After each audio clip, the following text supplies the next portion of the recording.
நம் இனிய அன்னை தாம் இந்தியாவிற்கு வரும் முன்னரே பாரிஸில் பிரெஞ்சு தேசத்தில் இருந்த காலத்திலேயே தீவிரமான ஆன்மீக நாட்டம் கொண்டவராக இருந்தார். அவர் தமது ஆரம்பகால எழுத்துப்பணியாக செய்தவற்றுள் அதிர்ஷ்டவசமாக நமக்கு கிடைத்திருப்பது பிறகு போகலாம் என்ற பாதை, த பாத் ஆஃப் லேட்டர் ஆன் என்னும் கட்டுரையாகும். இது நம் இனிய அன்னை தனது 15ஆம் வயதில் 1893 பள்ளியில் எழுதிய கட்டுரை. வாழ்க்கை பற்றிய அவரது மிக துல்லியமான நோக்கு அக்கட்டுரையில் பதிவு செய்யப்பட்டுள்ளது. அந்த கட்டுரைக்காக அவரது ஆசிரியர் கொடுத்த தலைப்பு பிறகு போகலாம் என்னும் பாதை. கதையின் முடிவான கருத்தாக சொல்லப்படுவது பிறகு போகலாம் என்னும் மெத்தனம் அல்லது நாளை செய்து கொள்ளலாம் என்னும் பாதை போன்றவை முடிவான நன்மைக்கு நம்மை இட்டுச் செல்லாதவை. அவை ஒன்றுமே இல்லை என்னும் அரண்மனை, a palace of nothing at all, நிஜத்தன்மை அற்ற ஒரு மனக்கோட்டையை நோக்கியே ஒருவரை அழைத்துச் செல்லக்கூடும் என்பதாகும். இனி அக்கட்டுரையின் முழுமையான வடிவத்தை காணலாம். பள்ளி மாணவனாகிய இளைஞன் ஒருவன் வீட்டுப்பாடத்தை எழுதாமல் நாளை செய்து கொள்ளலாம் என்று தள்ளி போடுகிறான். சற்று தூங்கி எழுந்தால் நல்ல ஓய்வும் கிடைக்குமே என்றவாறு தூங்கி விடுகிறான்.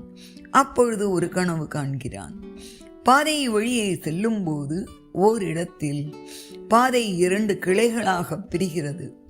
ஒன்று பார்வைக்கு அழகான மலர்கள் நிறைந்த சாலையாக தென்படுகிறது.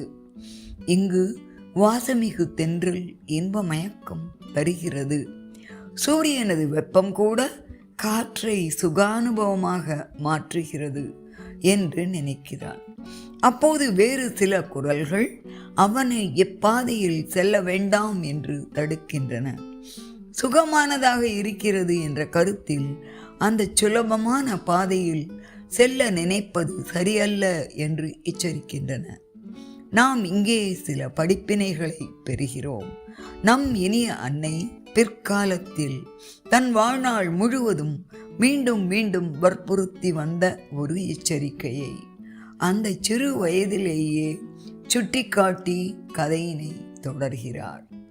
இது நம் வாழ்வின் களங்களில் சந்திக்கும் முக்கிய முடிவுகளை எடுக்க வேண்டிய தருணங்களை குறிக்கிறது. சில பாதைகள் எளிமையாக நமக்கு தென்படும் போது அவற்றில் மறைவாக சில தீமைகளும் இருக்கலாம் என்று நம் உள்ளுணர்வு கூறும். இவ்வழி வேண்டாம், வருங்காலத்தை நினை என்று கூறும். ஆனாலும் பல நேரங்களில் நாம் அந்த குரல்களை மதிப்பதில்லை.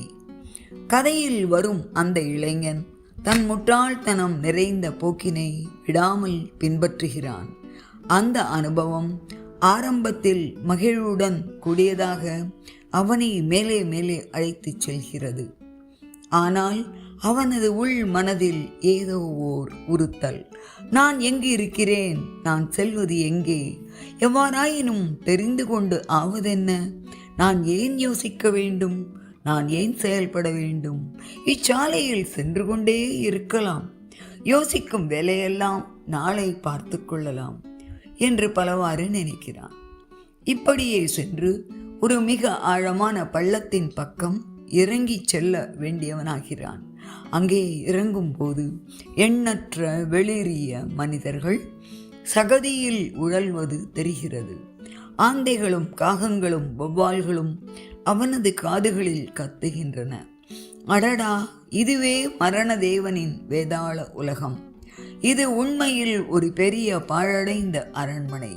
சாக்காடு, விரக்தி, வாழ்க்கையில் வெறுப்பு என்னும் பல பூதங்கள் குடியிருக்கும் இடம் என்று எண்ணத் தொடங்குகிறான். இவ்வாறு அவன் தன்னைத்தானே சமாளித்துக் கொள்வதற்குள் அவனை யாரோ பள்ளத்திற்குள் பிடித்து தள்ளுவது போல் இருக்கிறது. அவன் தாம் விழுந்துவிடப் போகிறோம் என்று நடுங்கும் பொழுது கட்டிலில் இருந்து கீழே விழுகிறான். அதிர்ச்சியுடன் விழித்துக் கொள்கிறான். நல்ல வேளை, அந்த பயங்கர கனவு முடிந்துவிட்டது. துடிக்கும் தன் கண்களை அகலமாக திறந்து விழித்து கொண்டான். ஆகா, என்று ஒரு பாடம் கற்றுக்கொண்டேன். இனி ஒரு நாள் கூட என்னால் இன்று செய்ய முடிவதை நாளை என்று தள்ளி போட மாட்டேன். நாளை என்றால் துயரமே என்று உணர்கிறான். ஒரு கனவு வாழ்வில் கனவு போன்ற அமைப்பில் உண்மைத்தன்மை எதுவும் அற்ற நதிங் அட் ஆல் என்னும் அரண்மனைதான் அவன் காணக்கூடிய முடிவு. இது பள்ளி மாணவி எழுதிய கட்டுரைதான். ஆனால் சமீர்காந்த் குப்தா சொல்வது போல் சரியான சொற்களை உபயோகித்து அந்த இளைஞனின் மனதில் ஏற்பட்ட பயங்கர போராட்டம் ஒரு அழுத்தமான கருத்தாக நமக்கு அளிக்கப்பட்டுள்ளது. நம் இனிய அன்னையின் வார்த்தைகள் ஒவ்வொன்றும் அக்கருத்தினை மிக மிக சரியாக தெளிவாக வெளிப்படுத்துகின்றன. மொத்தத்தில் இத்தகையதொரு மனதில் நிகழும் போராட்டத்தையும் அதன் விளைவுகளையும் கண்கூடான முறையில் எடுத்து இயம்புகின்றன. இவ்வாறு நம் இனிய அன்னை ஓர் எளிய உருவக கதையின் வாயிலாக வாழ்விற்கு இன்றியமையாத ஒரு தத்துவத்தை எடுத்து கூறுகிறார். அதாவது, எதனை இன்றே செய்ய முடியுமோ அதனை நாளை என்று தள்ளி வைக்க வேண்டாம் என்று.